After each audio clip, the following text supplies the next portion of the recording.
সকালবেলা ১ কাপ চা খেতে যাব, তখনই দেখবো বিস্কুট শেষ। বাথরুমে স্নান করতে যাব, তখন দেখবো সাবান শেষ। জানি না আমার সঙ্গে এটা কেন ঘটে।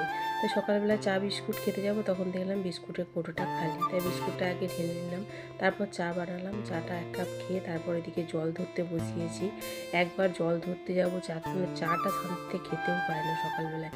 এটা আমার খুবই বিরক্ত লাগে। সকালবেলা একটু যদি চাটা আরাম করে খাওয়া যায়, তাহলে কিন্তু কাজের একটা এনার্জি আসে। তো যাই হোক, চাটা খাওয়া গেছে, জল ধরা হয়ে গেছে। এদিকে সোফাটা পরিষ্কার করে ঘরের বিছানাটাও তুলে নিচ্ছি। ঘরবাড়ি এদিক ওদিক তো সকালবেলা অনেক কাজ থাকে, তো সেই কাজগুলো আমাকেই করতে হয়। আমি ছাড়া আর কে করবে? কারণ যে কাজ করতে আসে সে কাজ করে চলে যাওয়ার পরেও আমাকে এই কাজগুলো করে আবার আমাকে ঘর পরিষ্কার করতে হয়। তো যাই হোক, এগুলো হয়ে গেছে। কালকে একটা তরমুজ এনেছিলাম, তরমুজটা বাইরেই রেখেছি, ভাবছি আজকে কাটবো।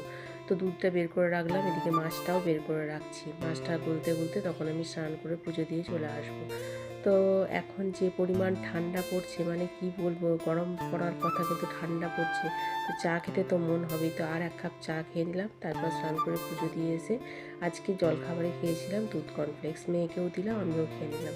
এই কর্নফ্লেক্সটা এত ভালো, হানি দেওয়া, তার সঙ্গে বাদামও দেওয়া আছে, খেতে খুবই টেস্টি। তো খেতে খুবই ভালো লাগে। তো তারপর রান্না বসিয়ে দিলাম। ভেন্ডি আর পেঁয়াজ দিয়ে ভাজা করব, ডাল করেছি, আর মাছের ঝাল করব। হচ্ছে সজনে ডাঁটা আছে, পটল দিয়ে ঝাল করব। আর এদিকে ডিমের একটা কারি করে রাখছি রাত্রের জন্য। তো সেটাই রান্না হয়ে গেছে, তো আমি নামিয়ে নিচ্ছি।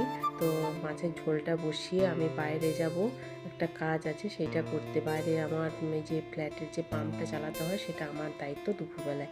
তো পাম্পটা চালাতে এসে ভাবলাম যে আচারটা অনেকদিন রোদে দেওয়া হয়নি, তাই রোদে দিয়ে দিলাম। আজকে রোদটা বেশ সুন্দর উঠেছে, মা বানিয়ে দিয়ে গেছিলো গুড় আম।